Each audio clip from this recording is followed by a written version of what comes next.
Bueno, muy bien. Con respecto a las neuronas espejos, claramente son fuentes de inspiración.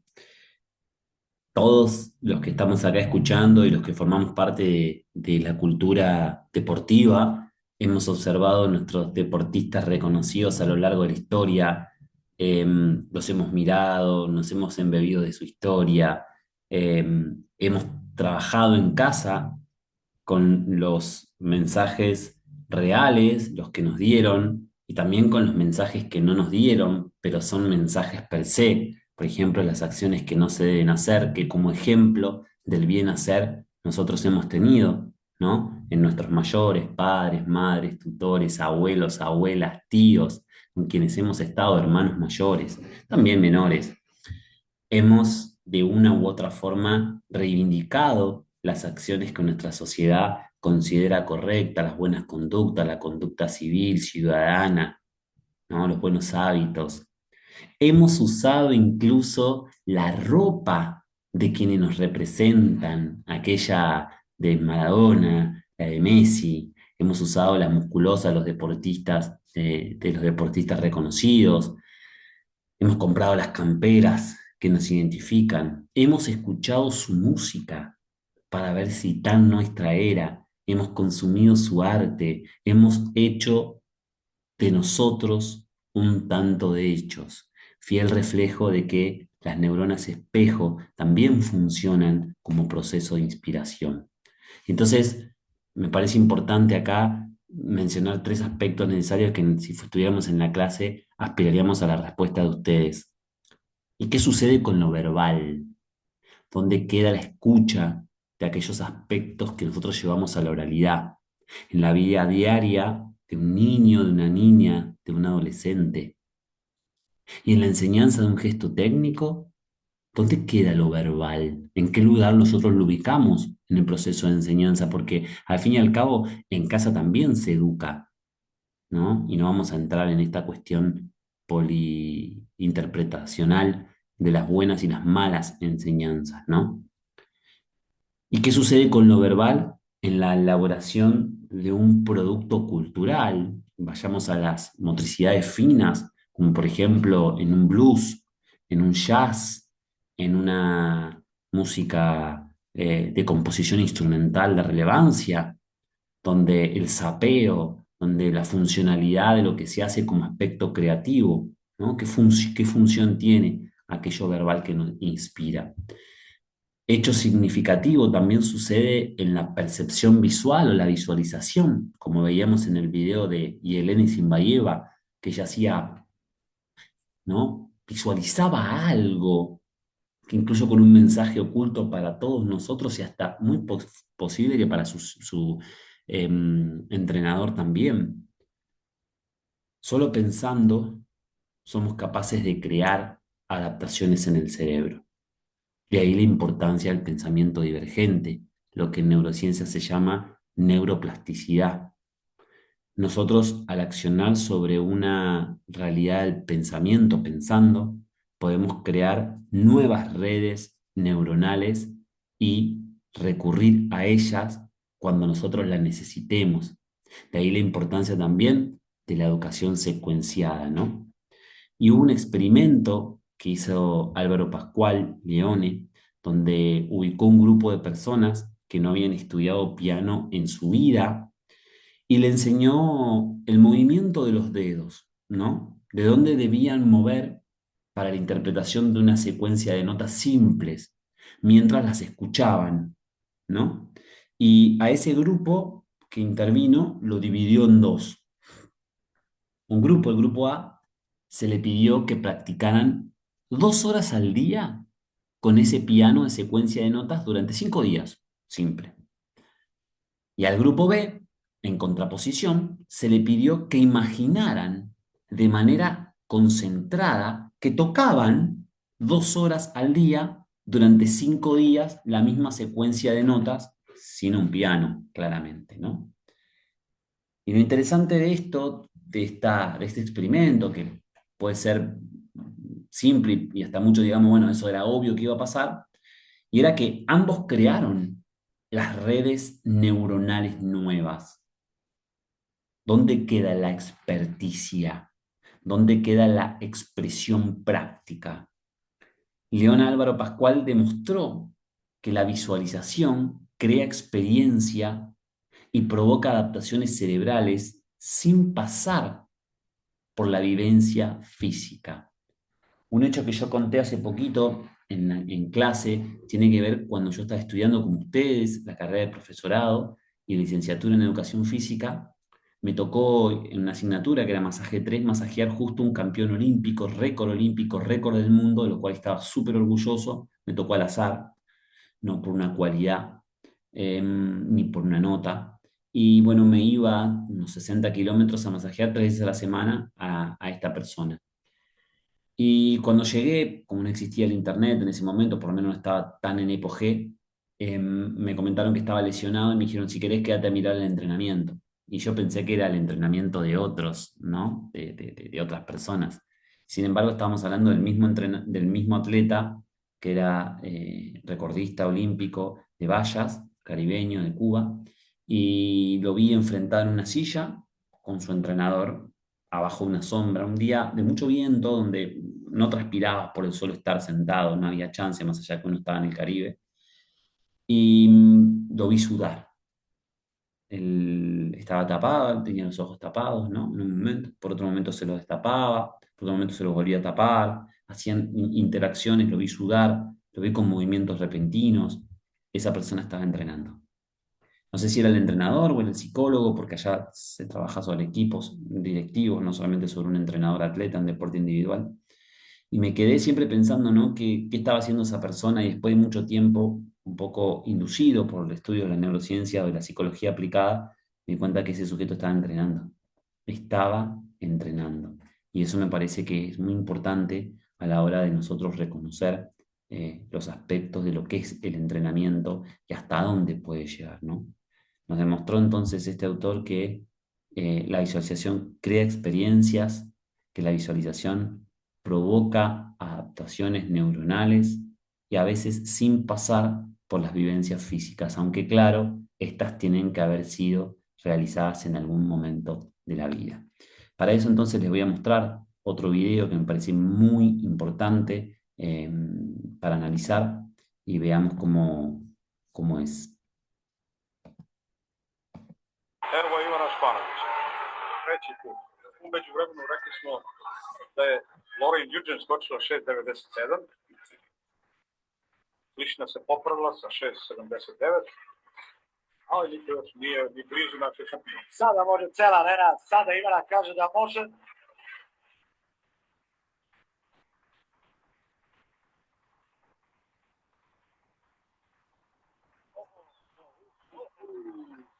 Kako ide ovo, da ispravan stop. Kakva će to biti serija? Kakva će to biti serija, to nije ono. Raspoložena. Kako i ne bi.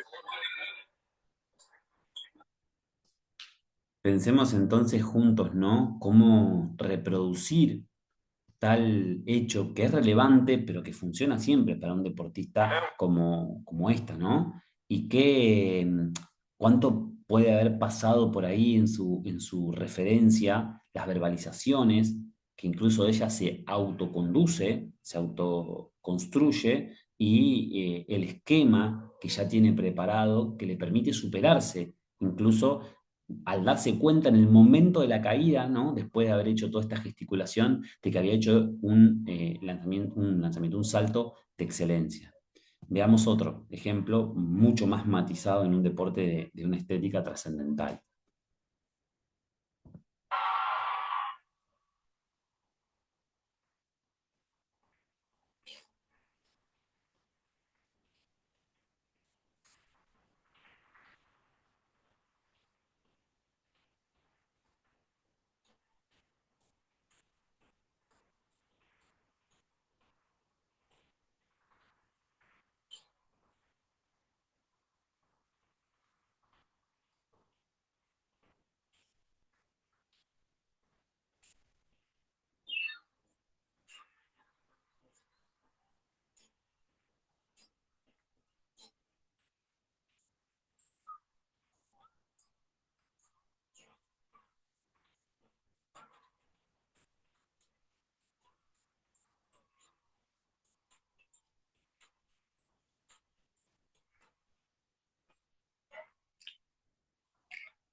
Bueno, muy bien. Observarán ahí en este video, ¿no? El rol protagónico que tiene la secuencia ya armada y también, no sé, quizás ustedes pueden empezar a preguntarse, ¿no? ¿Qué aspectos son los valederos en esta cuestión? Lo que sí podemos sintetizar o más bien concluir aquí es lo siguiente. Tenemos que hacer repetir todo aquello que quieras que se recuerden. Como entrenadores, como entrenadoras, como profesores, como profesoras, tenemos que repetir aquello que nosotros queramos que se recuerde. La pregunta es, ¿qué yo quiero que se recuerde y cómo quiero que se recuerde determinada cuestión? Incluso aquellos aspectos que nosotros decimos que no hay que repetir los esquemas negativos, ¿no? Porque si nosotros repetimos los esquemas negativos, se forma una huella de la cual el sujeto después le va a costar.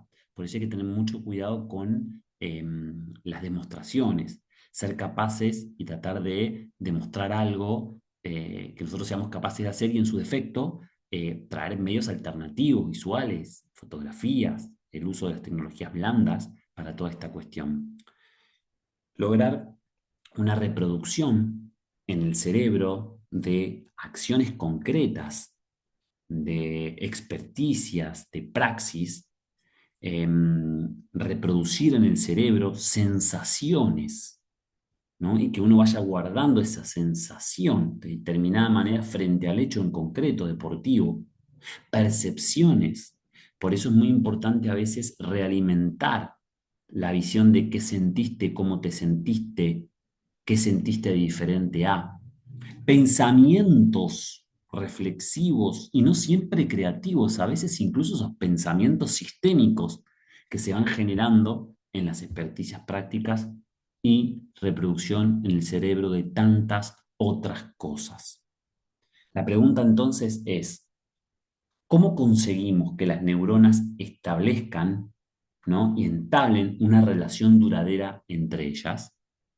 Ni más ni menos que la respuesta es la repetición. Ser capaces de repetir. Cuidado todo esto que queda acá filmado con respecto a la educación en niños y niñas y adolescentes, donde la didáctica planteada por nosotros no es precisamente la de la estandarización, ¿no? Y una vez entendida y procesada, la repetición, ¿qué se hace para que esta también sea más valedera en el tiempo? Y acá entonces introducimos un aspecto fundamental que es el del error. Incluso por ahí no todos los que observamos este video somos expertos, yo me incluyo en la gimnasia, pero hemos observado que la relación entre la música que recién estaba realizando esta atleta con una experticia increíble y la ritmización de los hechos no estaba tan equilibrada en algún momento, ¿no? Y ahí funciona como un error repentino en la competencia que por ahí para percepción de un inexperto no lo vemos, pero cuando se hace experto aparecen. ¿Y qué es el error sino una oportunidad? ¿No? Claro que en competencia es complejo porque uno no quisiera que llegue y cuántas veces tenemos lanzadores y lanzadoras que, por ejemplo, hacen todos los nulos en la primera ronda y en el último lanzamiento los entrenadores les solemos decir, pará, lanza tranquilo, no lances todo tu potencial para que por lo menos pase a la siguiente ronda, ¿no? Y el error, y dónde está el error y cómo aprendemos en base al error, ¿no? Cuando nosotros repetimos constantemente algo, el error va a aparecer, ¿no? Nos equivocamos, porque es lógico, o sea, y más en aspectos en deportes, perdón, de alto estrés, como puede ser la gimnasia, ¿no? Donde el estrés que guarda el deportista a la hora de realizar su secuencia cuando existe es atroz porque es muy detallista, es muy minúsculo, se atiende a detalles que son solo reconocidos incluso a veces por la relación entre el entrenador o entrenadora y atleta, y obviamente, ¿no? La representación, la observación visual del arbitraje. Entonces es muy importante reevaluar el aprendizaje, reconstruir el aprendizaje sobre prácticas certeras, sobre nuevos códigos, sobre nuevas acciones neuronales, lo que nosotros llamamos capacidad evolutiva, ¿no? Que nos permite, si se quiere, en una relación dialéctica entre entrenador, atleta, equipo deportivo, rediseñar posibilidades para el éxito. encontrar los puntos débiles del proceso y entonces reforzar en aquellos que son los que no me están permitiendo, ¿no? Que es una oportunidad, pero no me están permitiendo el éxito. Muchachos y muchachas, sin dudas, y lo tenemos que repetir una y otra vez, la relación entre el docente, el entrenador, se debe animar a tratar de arraigarse en el aprendiz, el error constantemente, y que la evolución sea precisamente el mejoramiento y sobre todo la proposición, la cuestión de proponer nuevas alternativas ante las dificultades.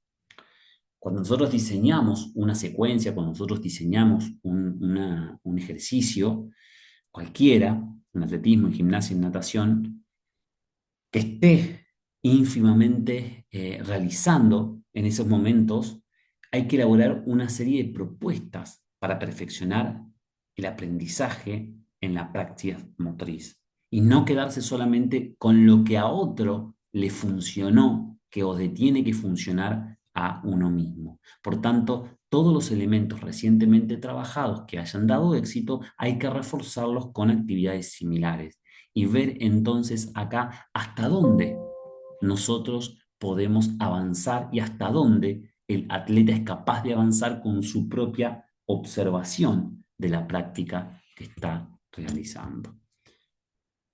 Bueno, es un placer haber estado acá compartiendo estos 3 videos, más los videos que les pusimos entre medio para que aprendan un poquito más de la biología del cuerpo humano. Nos encontramos en las lecturas y nos encontramos en la próxima clase.